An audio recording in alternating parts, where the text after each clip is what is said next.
नमस्कार, आप देख रहे हैं संभव टीवी और मैं हूं आपके साथ माधुरी तिवारी। खबरों की ओर रुख करेंगे, लेकिन उससे पहले नजर डालेंगे अब तक की सुर्खियों पर।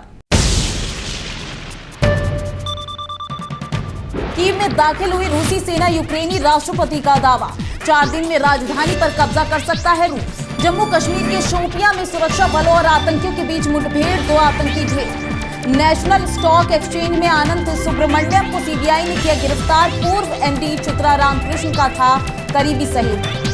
गांगुली और द्रविड़ के खिलाफ बोलकर बुरे फंसे साहा, बीसीसीआई मांग सकता है जवाब। और अब खबरें विस्तार से। अब तक हम सुनते आ रहे थे कि रूस और यूक्रेन के बीच विवाद के बारे में अब ये बड़ी खबर बन चुकी है कि रूस ने यूक्रेन पर धावा बोल दिया है। यूक्रेन के कई सैन्य ठिकानों पर लगातार हमले किए जा रहे हैं। यहाँ तक कि 7 बड़े हमले अब तक किए जा चुके हैं। देखिए रिपोर्ट, कैसे शुरू हुआ ये विवाद। कल से अब तक विश्व स्तर पर सुर्खियां बटोरी जा रही थी, लेकिन इसी दौरान रूस ने यूक्रेन पर हमला बोल दिया।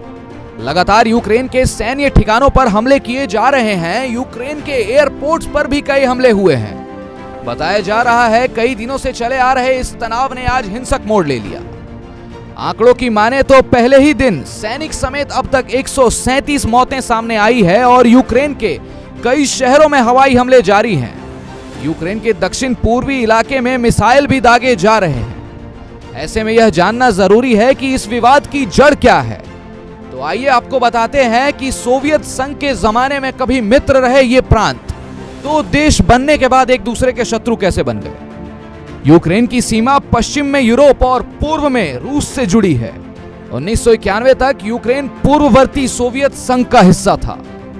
रूस और यूक्रेन के बीच तनाव नवंबर 2013 में तब शुरू हुआ जब यूक्रेन के तत्कालीन राष्ट्रपति विक्टर यानुकोविच का कीव में विरोध शुरू हुआ, जबकि उन्हें रूस का पूरा समर्थन था। यानुकोविच को अमेरिका ब्रिटेन समर्थित प्रदर्शनकारियों के विरोध के कारण फरवरी 2014 में देश छोड़कर भागना पड़ा और इससे नाराज होकर रूस ने दक्षिणी यूक्रेन के क्रीमिया पर कब्जा कर लिया। इसके बाद वहां के अलगाववादियों को समर्थन दिया। फिर इन अलगाववादियों ने पूर्वी यूक्रेन के बड़े हिस्से पर कब्जा कर लिया। 2014 के बाद से रूस में समर्थक अलगाववादियों और यूक्रेन की सेना के बीच डोनबास प्रांत में संघर्ष चल रहा था। और इससे पहले जब 1991 में यूक्रेन सोवियत संघ से अलग हुआ, तब भी कई बार क्रीमिया को लेकर दोनों देशों में तनाव की स्थिति भी पैदा हुई। लेकिन 2014 के बाद रूस और यूक्रेन में लगातार तनाव और टकराव को रोकने और शांति कायम रखने के लिए पश्चिमी देशों ने पहल की। फिर फ्रांस और जर्मनी ने 2015 में बेलारूस की राजधानी मिन्स्क में दोनों के बीच शांति और संघर्ष विराम का समझौता कराया। आपको बता दें, हाल ही में यूक्रेन ने नाटो से दोस्ती गांठना शुरू किया था और अब यूक्रेन के नाटो से अच्छे रिश्ते हैं। लेकिन 1949 में तत्कालीन सोवियत संघ से निपटने के लिए नाटो यानी उत्तर अटलांटिक संधि संगठन बनाया गया था। यूक्रेन की नाटो से करीबी रूस को चुभने लगी थी। हालांकि अमेरिका और ब्रिटेन समेत दुनिया के 30 देश नाटो के सदस्य हैं।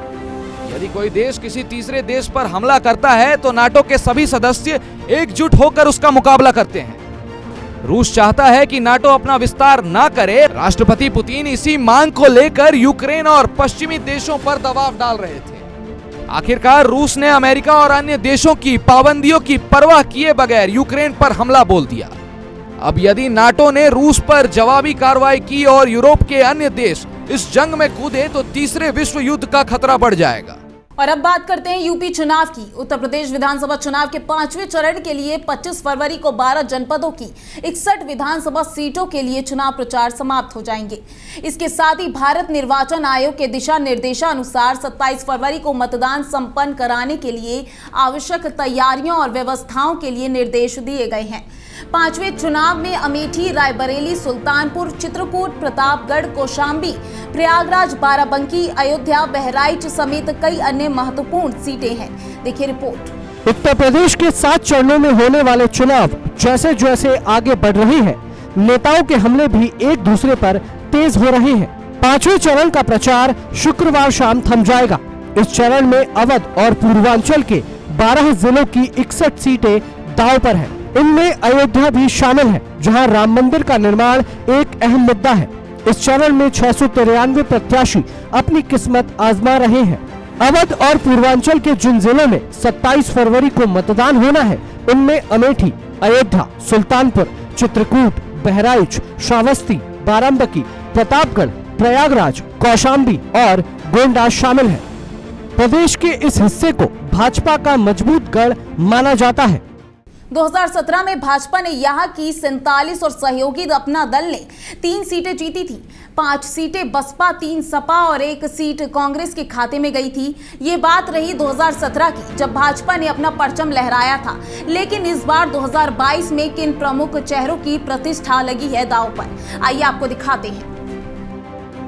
उप मुख्यमंत्री केशव प्रसाद मौर्य, प्रयागराज पश्चिम से कैबिनेट मंत्री सिद्धार्थनाथ सिंह, प्रयागराज दक्षिण से नंद गोपाल नंदी, प्रतापगढ़ की पट्टी सीट से मोती सिंह जैसे मंत्रियों की प्रतिष्ठा दांव पर है। पूर्व मंत्रियों अवधेश प्रसाद, तेज नारायण पांडे उर्फ पवन पांडे, कुंडा से रघुराज प्रताप सिंह मुख्य है। 5वें चरण में भगवान श्री राम के अयोध्या से लेकर प्रयागराज और चित्रकूट जैसी धार्मिक नगरी में सत्ता पक्ष और विपक्ष के बीच सियासी संग्राम होने हैं।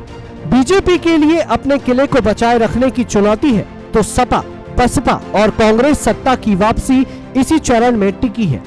हरिद्वार के चिन्मय डिग्री कॉलेज में एक स्टूडेंट के भविष्य के साथ खिलवाड़ का सनसनीखेज मामला सामने आया है। जानकारी के अनुसार एक फर्जी रोल नंबर के सहारे छात्र से सेमेस्टर के पेपर दिलवाए गए। स्टूडेंट रवि जोशी ने बताया कि चिन्मय डिग्री कॉलेज के प्रबंधक ने सभी सेमेस्टरों की फीस जमा करवा ली थी और अब जब एग्जाम का समय आया तो एक फर्जी रोल नंबर के सहारे कुछ एग्जाम पेपर मुझसे करा लिए गए हैं। आपको बता दें कि जब पिताजी ने रोल नंबर को वेरीफाई किया तो उसका रोल नंबर फर्जी पाया गया और अब कॉलेज प्रबंधक डरा धमका कर मुझसे अपनी फीस के पैसे वापस लेने के लिए दबाव बना रहा है।